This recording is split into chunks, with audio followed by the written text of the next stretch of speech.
그럼 저희는 이제 공원에 와 있습니다. 이 공원 이름 혹시 아시는 분 계세요? 공원 이름 머멜파크. 예, 머멜파크인데 스테이트 파크더라고요. 머멜파크에 와 있는데요. 자, 오늘은 하나님이 만드신 자연을 우리 눈으로 직접 보면서 예배를 드립니다. 여러분 주변 한번 살펴보세요. 주변 한번 살펴보세요. 주변 무엇이 보이시죠? 네, 일단 물이 보입니다. 그죠? 저 물이 무슨 물인지 아세요? 알칸소 리버가 흘러가는 거예요. 알칸소 리버. 굉장히 크더라고요. 네. 알칸소 리버가 흘러가고 있고요. 나무도 굉장히 많아요. 그죠? 물론 우리 알칸소는 뭐 어디든 나무가 많긴 하지만 이 공원은 더 많은 나무가 있는 것 같아요. 나무도 많고요. 여러분, 우리 여기서는 잘 안 보이는데요. 여러분, 피너클 마운틴이 어느 위치인지 혹시 아세요? 네, 이 방향이에요, 이 방향. 이 방향으로 조금 가면요, 피너클 마운틴이 있는데, 저는 보이는데 나무 때문에 여러분들 안 보일 겁니다.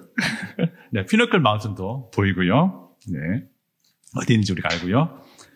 또 지금 우리가 지붕이 덮여서 안 보이지만 아까 하늘 보셨죠? 하늘도 아침에는 비가 올 듯 그랬었는데 지금은 또 화창하게 날이 맑고 개어 있습니다. 네, 그렇죠? 그리고 공기도 아주 신선하고요. 여러분, 이 아름다운 자연을 보면서 무슨 생각을 하시나요? 무슨 생각을 하게 됩니까? 우리 어린이 여러분, 우리 하은이, 하성이, 규민이, 그리고 에이바, 무슨 생각해요? 오늘 나무 보면서, 물 보면서 어떤 생각하게 돼요? 하은이 어떤 생각하게 돼요? 잘 안 들려.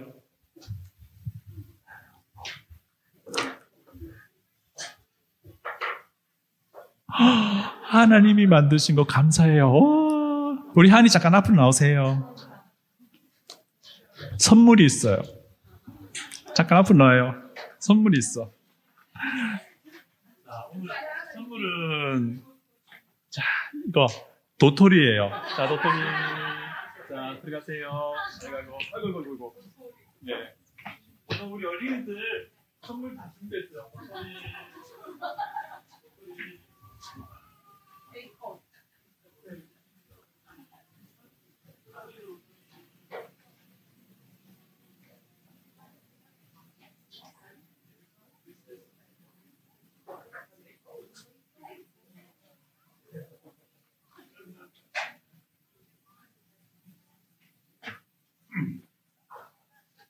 네, 맞아요. 우리 하은이가 이야기한 것처럼요. 우리 자연을 보면서 이 자연을 만드신 하나님 우리가 기억하게 됩니다. 그렇죠? 네, 맞습니다. 자연을 보면서 하나님을 기억하게 됩니다. 그리고 이 모든 것을 만드셨을 뿐만 아니라 또한 지금도 하나님의 손으로 움직이고 계시고 운영하시는 그 하나님의 위대하심을 보게 되지요. 그래서 이 자연을 볼 때마다 이렇게 아름답고 거대하고 장엄한 자연을 창조주 하나님께서 만드셨다라고밖에 우리가 말할 수 있는 것이 없는 것 같아요. 와, 이 멋진 하늘을 하나님 만드셨군요. 정말 대단한 분이세요. 이 대단한 분이 나의 아버지시라니. 그리고 그 하나님을 찬양하게 됩니다. Then sings my soul, my Savior God to thee. Great, how great thou art, how great thou art. Then sings my soul, my Savior God to thee. How great thou art, how great thou art. 예. 자연은요, 사람들이 하나님의 존재를 인정하기에 정말 좋은 모티브가 됩니다. 그뿐 아니고요, 자연은 사람들이 하나님을 찬양하게끔 하는데도 굉장히 좋은 모티브가 됩니다. 왜냐하면요, 하나님이 만드신 그 창조물 안에 사람들이 하나님을 알 수 있을 만한 무언가를 두셨기 때문이에요. 제가 로마서 1장 20절을 읽어드리겠습니다. 창세로부터 그의 보이지 아니하는 것들, 곧 그의 영원하신 능력과 신성이 그가 만드신 만물에 분명히 보여 알려졌나니 그러므로 그들이 핑계하지 못할지니라. 여러분, 하나님의 그 영원한 능력과 하나님의 그 하나님 되심이 만드신 창조물 안에 분명히 드러난다라는 그런 말씀이세요. 창조자 하나님이 존재한다는 증거를 하나님이 자신이 만드신 그 창조물 안에 넣어두셨다라는 뜻입니다. 그래서 하나님을 만약에 부정하는 사람이 있다면 그들에게 사실 이것이 변명거리가 못 된다라고 하는 거죠. 자연은 사람들이 하나님을 인정할 만한 모티브가 된다라는 것이 확실하다는 그 말씀이 로마서 1장 20절 말씀입니다. 여러분 어떻게 생각합니까? 여러분 여기 오셔가지고요, 예배가 시작되기 전에 이곳에 펼쳐진 하나님의 그 피조물, 창조물, 자연을 바라보면서 어떤 생각을 하셨어요? 어떤 생각을 하셨습니까? 와, 멋있다, 아름답다. 그리고 하나님이 정말 이걸 만드셨구나. 하나님을 찬양합니다. 이런 생각을 하셨습니까?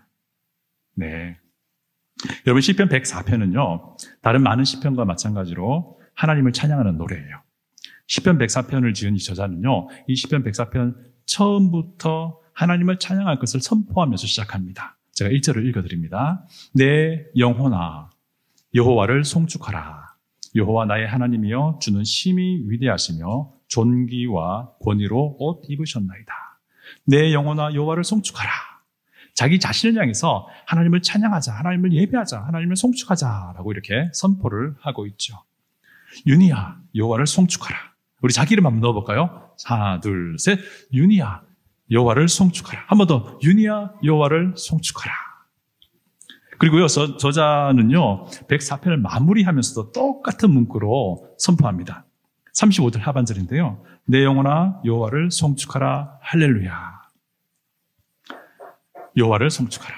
할렐루야. 오늘 마음껏 우리가 하나님을 찬양할 수 있기 바랍니다.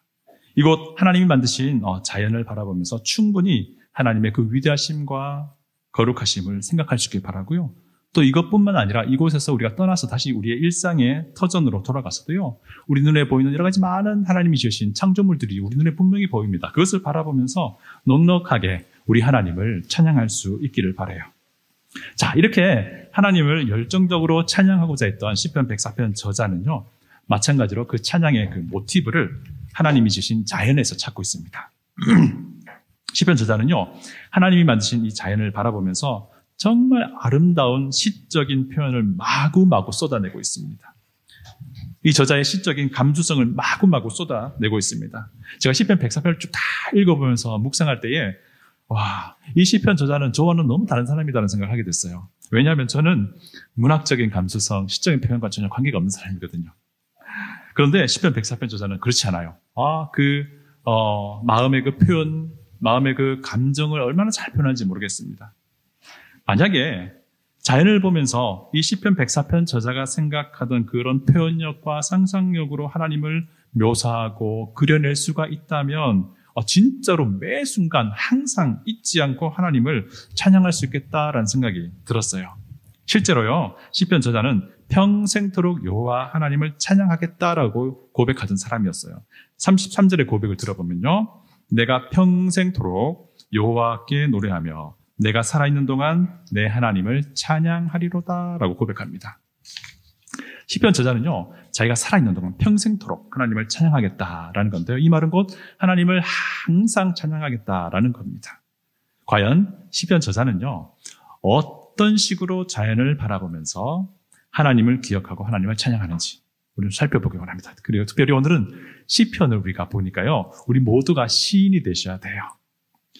사실 저도 문학과는 거리면 멀지만 오늘만큼은 여러분들과 함께 시인이 되겠습니다. 이 시편 104편 저자의 마음속으로 한번 들어가 볼게요. 여러분, 우리가 눈으로 사물을 보잖아요. 그런데 우리가 눈으로 사물을 볼 수 있는 이유가 무엇인지 혹시 아세요? 빛이 있기 때문에 그렇습니다. 빛이 없으면 우리가 못 봐요. 빛이 충분히 있기 때문에 보는데요, 이 빛을 누가 만드셨습니까? 하나님께서 빛이 있으라 라고 하나님 만드셨잖아요. 근데 이 빛을 보면서 여러분들은 어떻게 표현을 할 수 있을까요? 하나님 만드신 빛을 어떻게 표현하시렵니까? 시편 저자는요, 이 빛을 어떻게 표현하는지 아세요? 하나님이 입으신 옷이다 이렇게 표현해요. 주께서 옷을 입음같이 빛을 입으시며, 어떻게 이렇게 표현할 수 있을까요? 저는 너무 놀라워요. 저는 이런 문학과는 거리가 멀기 때문에요, 너무 놀라울 뿐이에요. 그래서 오늘부터 저는 이렇게 하기로 했습니다. 빛을 인식할 때마다요, 빛을 그냥 하나님의 옷이라고 생각하려고요. 빛이 비치는 곳은 어디서나 하나님의 옷 아니라는 거예요. 그렇게 되면. 그죠? 세상에 빛이 비춰지지 않는 곳이 없는데 그곳은 언제나 하나님의 품 아니라는 겁니다. 이런 문학적인 상상력, 이 표현력은 굉장히 하나님 주신 축복이다 하는 생각이 듭니다. 여러분 중에도 문학적으로 아주 재질이 있고 재능이 있는 분 계실 거예요. 어릴 때부터 문학소녀라는 말씀을 들은 분도 계실 거예요. 그러면 오늘 하나님이 여러분들이 주신 그 재능으로요, 하나님이 만드신 그 빛을 한번 묘사해 보시고 표현해 보세요. 시로 한번 만들어 보세요. 혹시 압니까? 시편 104 다시 1편이 나올지 말입니다. 여러분 하늘을 보시면요, 지금 가을이잖아요. 가을이 되니까 우리 한국의 가을 하늘, 높고 푸른 가을 하늘이 이제 기억이 나고 생각이 나기도 합니다. 여러분 하나님이 만드신 이 하늘을 보면서 어떻게 또 표현하시겠습니까? 시편 저자는 어떻게 표현했는지 아세요? 하늘을요, 하나님이 펼치신 천막 지붕으로 묘사하고 있습니다. 시편 104편 2절인데요. 하늘을 휘장같이 치시며 라고 말하고 있습니다. 하나님이 하늘을 휘장처럼 치셨다. 하나님이 하늘을 천막처럼 치셨다. 이렇게 말씀하고 계세요. 당시에 천막 형태의 집은 굉장히 흔했습니다. 여러분 그거 아시죠? 성전도요, 솔로몬 성전이 만들어지기 전에는 천막의 형태였습니다. 만약에요, 시편 저자가 온 지구를 덮고 있는 하늘이 마치 큰 천막의 지붕이라고 묘사하고 있는데, 그것이 집으로 쓰이는 만약에 천막이라고 생각한다면 어떤 의미가 되겠습니까? 그 천막 안에서 비바람을 막아주는 하나님의 보호하심이 생각이 날 거고요. 만약에 그 천막이 성막이라 생각하면 우리가 하나님께 예배드리며 찬양하는 그 장소가 되겠다라고 하는 것을 우리가 생각할 수 있어요. 그래서 하늘 아래 어디에 있든지, 우리가 어느 곳에 있든지 하나님이 만들어주신 천막 안에 있다라는 것을 우리가 생각하게 될 수 있지요. 여러분 저기 흘러가는 강물 보십시오. 알칸스 리버. 예. 저희 가족이요, 2주 전인가 3주 전에 저기 피너클 마운틴 한번 잠깐 다녀온 적이 있어요. 그곳에서 전망대에서 알칸스 강을 바라보니까 정말 아름답고 멋지더라고요. 그래서 제가 혼자 속으로 생각했습니다. 야, 진짜 멋있다. 하나님 정말 잘 만드셨네요. 근데 저의 표현력은 이게 다예요.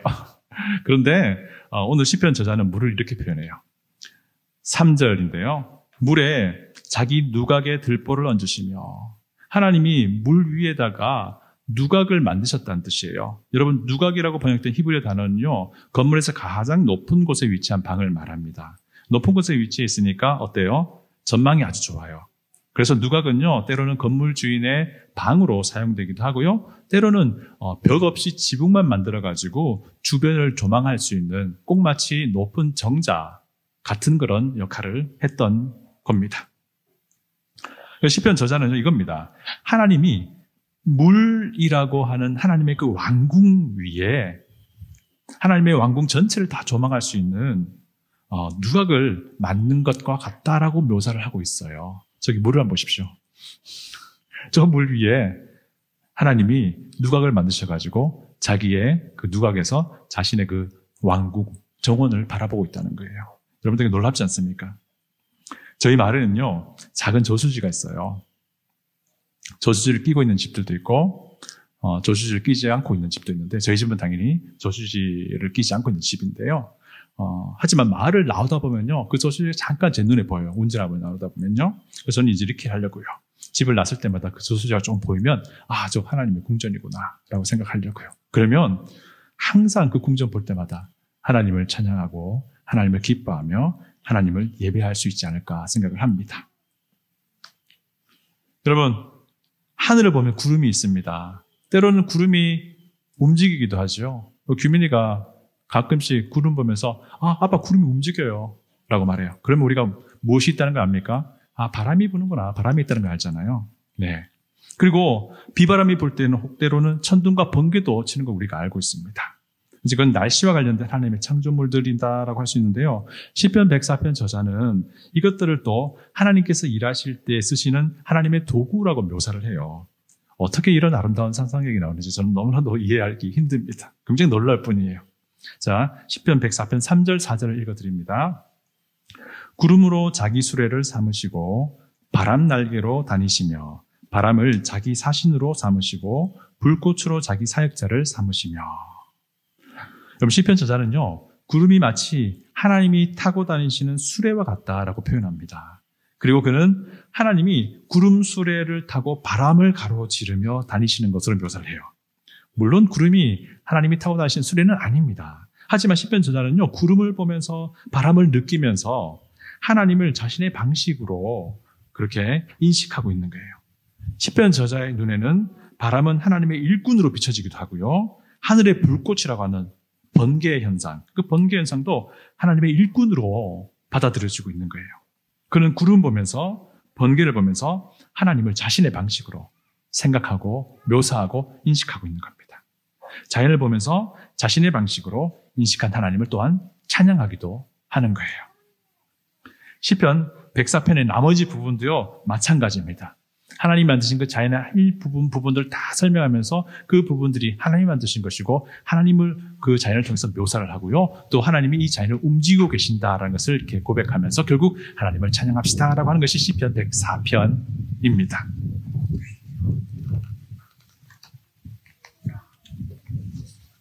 이처럼요, 자연을 바라보면서 우리는 하나님을 볼 수 있어야 합니다.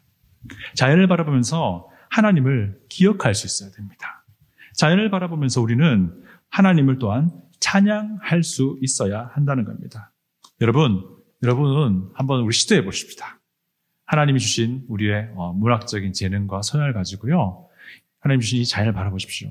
나무들, 그리고 푸른 하늘들, 구름, 흘러가는 아름다운 물, 이것들 바라보면서 한번 하나님이 어떤 분인지 표현해 보자고요. 혹시 압니까? 진짜 시편 104, 다시 1편이 나올지 말입니다. 그리고 꼭 그렇게 해주십시오. 왜? 저와 같은 사람을 위해서라도요. 저를 실망하지 않습니다. 저 같은 사람은요, 다른 사람들이 표현해 놓은 것에 도움을 받으면 되거든요. 근데 중요한 것은 무엇입니까? 이겁니다. 자연을 바라보면서 무엇을 볼 수 있느냐 하는 거예요. 자연을 바라보면서 누구를 기억할 수 있느냐 하는 겁니다. 자연을 바라보면서 그 자연을 만드신 하나님을 기억하고 하나님을 알고 인식하고 그 하나님을 찬양할 수 있느냐 하는 것, 이것이 중요한 문제라는 겁니다. 여러분, 빛을 인식하면서 이것이 하나님이 입고 있는 옷이다라고 생각할 수 있다면 빛이 닿는 어딜 가도 우리는 하나님의 옷자락 안에 보호를 받는 겁니다. 하늘을 바라보면서 하나님께서 펼쳐놓은 큰 천막이다라고 생각할 수 있다면 우리가 지구 어디를 밟고 있든 그것은 하나님이 펼쳐놓으신, 우리를 위해서 만들어 놓으신 지붕 밑에 우리가 거하는 거예요. 저 흘러가는 물을 보면서 그것이 하나님이 만든 정원이 있는, 하나님이 만든 누각이 있는 하나님의 궁전이라고 생각할 수 있다면 그 물을 우리가 볼 때마다 어떻게 생각하겠어요? 하나님이 우리와 동행하고 계시는구나 라는 것을 기억할 수 있게 되죠. 이런 하나님 찬양하지 않을 수 없는 겁니다. 자연을 통해서 이런 하나님을 볼 수 있다면 우리는 평생토록 하나님을 찬양하게 됩니다. 그리고 항상 하나님 우리는 예배드릴 수 있는 거예요. 그리고 우리가 하나님이 계시고 하나님 우리와 동행하시고 하나님이 우리를 보호하시는 분이심 우리가 항상 인식할 수 있는 겁니다. 오늘 기왕 자연을 더 가깝게 볼 수 있는 우리 공원에 나와 있잖아요. 그래서 우리 앞에 펼쳐진 하늘, 빛, 물, 바람, 구름, 이 모든 것들을 보면서요, 느끼면서 우리 하나님을 충분히 인식하고 충분히 찬양할 수 있기 바랍니다. 그런데 이곳에서뿐만 아니라 우리의 삶의 현장에 돌아가서도요, 그곳에서 보게 되는 하나님이 만드신 아름다운 자연을 보면서 똑같이 하나님을 충분히 인식하고 하나님을 충분히 찬양하는 우리 모두가 될 수 있길 바랍니다. 이런 삶이 우리에게 있을 때에 우리에게 정말 아름답고 풍성한 하나님의 은혜가 넘치는 하나님 예배하는 삶이 되리라 확신합니다. 다 같이 기도하겠습니다.